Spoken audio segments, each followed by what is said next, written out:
अगली कड़ी में शिवसेना प्रमुख उद्धव ठाकरे जी से विनती करता हूं कि वो मार्गदर्शन करें।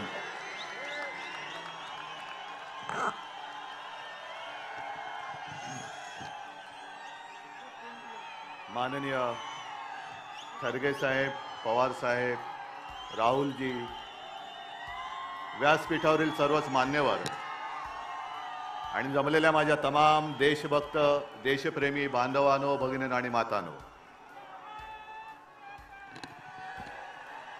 राहुल जी, तुम्हाला मी खास धन्यवाद देतोय, अभिनंदन करतो, कारण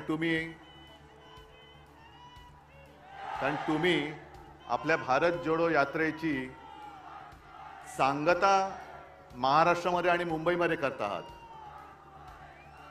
आणि जसं आता पवार साहेब म्हणाले, हीच ती मुंबई आहे ज्या मुंबईतून महात्मा गांधीजींनी 42 साली इंग्रजांना चले जाओ सांगितलं होतं। आज जी काही हुकुमशाही दिल्लीमध्ये आपल्याला लोकशाही मारण्यासाठी टपलेली आहे, तिला तडीपार करण्यासाठी आपण शिवाजी पार्क निवडलं, त्याच्याबद्दल मी तुम्हाला खास धन्यवाद देतो।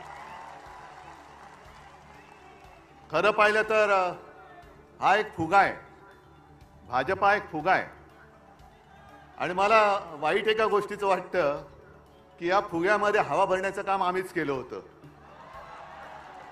संपूर्ण देशात त्यांचे 2 खासदार होते, त्या फुग्यामध्ये आम्ही हवा भरली आणि त्यांच्या आता डोक्यामध्ये हवा गेली। काय त्यांची स्वप्न मला सुद्धा विचारतात, तुमच्या किती सीट्स येतील?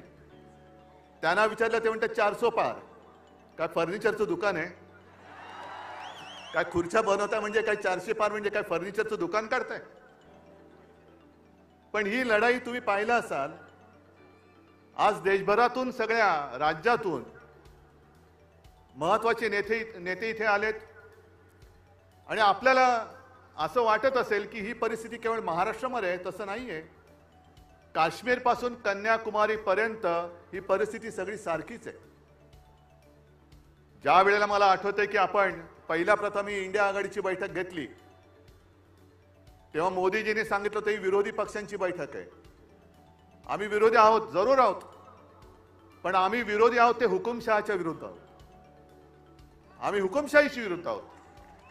जेव्हा मोदीजी तुम्ही आमच्या घराणेशाहीवरती आरोप करता, तेव्हा तुमचं घराणं मी प्रकाशजींच्या भाषेत बोलत नाही, पण तुमच्या परिवारामध्ये फक्त तुम्ही आणि तुमची खुर्ची एवढंच तुमचा परिवार आहे, बाकी परिवार आहे कुठे?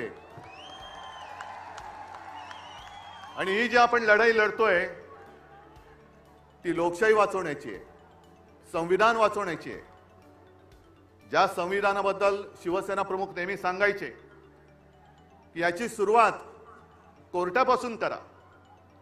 कोर्टामध्ये ज्या वेळेला एखादा साक्ष द्यायला येतो किंवा कोर्टामध्ये एखादा काही स्टेटमेंट द्यायला येतो, तेव्हा जो येतो तो त्याच्या धर्मग्रंथावरती हात ठेवून शपथ घेतो, ते बाजूला करा आणि आपल्या देशाची जी घटना आहे डॉक्टर बाबासाहेब आंबेडकरांनी लिहिलेली, त्या घटनेवर हात ठेवून शपथ घ्या, हे त्या घटनेचं महत्त्व आहे। आणि यांना 400 पार त्याच्यासाठी पाहिजे, हे आता स्पष्ट झालेलं आहे। कारण त्यांचेच एक मंत्री, मला जर मी विसरलो नसेल तर आनंद कुमार हेगडे, तेच बोललेत की आम्हाला घटना बदलायची आहे म्हणून 400 पार करायचंय। तुम्ही किती जण बातम्या वाचता मला कल्पना नाही, पण काल मी एक लोकसत्तामध्ये बातमी वाचली, रशियामध्ये निवडणुका चालल्यात, पुतिन आणि त्यांच्या विरोधात कोण आहे? कोणीच नाहीये। कारण जे विरोधक होते एक तर तुरुंगात आहेत आणि बहुतेक सगळे देशाबाहेर त्यांनी तडीपार करून टाकलेले आहेत, लढायलाच कोणी नाहीये। पण दाखवतात कसं, मी बाबा लोकशाही मानतो, बघा मी निवडणूक घेतली, मला कोण समोर उभंच नाहीये तर मी काय करू? ही अशी सगळी परिस्थिती पाहिल्यानंतर आज आपल्या समोर एक वेळ येऊन ठेपलेली आहे, जे मी नेहमी सांगतो की देश हाच माझा धर्म, आणि देश वाचला तर आम्ही वाचू।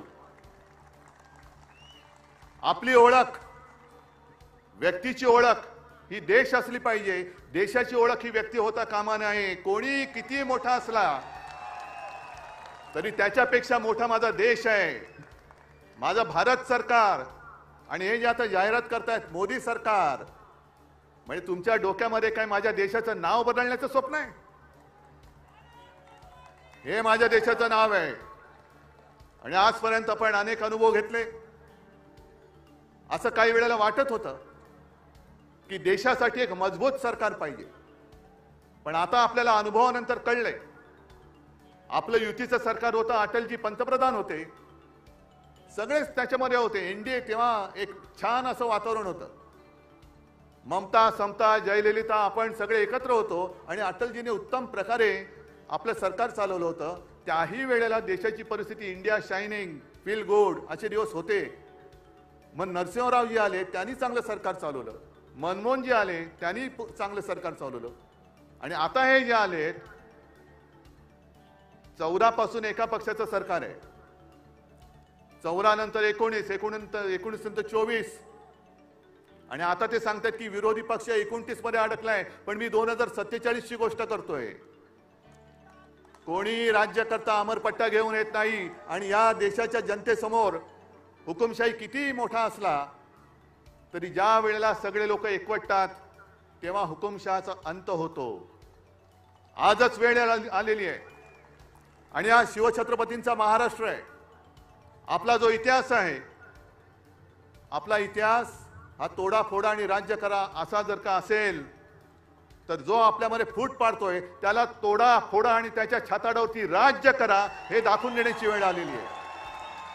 आणि जसं तेजस्वीजी तुम्ही एक नारा दिला तसा मी पण एक नारा हल्ली देतोय सगळीकडे. कारण ते जे म्हणतात अबकी बार, मी म्हणतो अबकी बार भाजपा. आणि त्याची सुरुवात ही आजपासून झालेली आहे.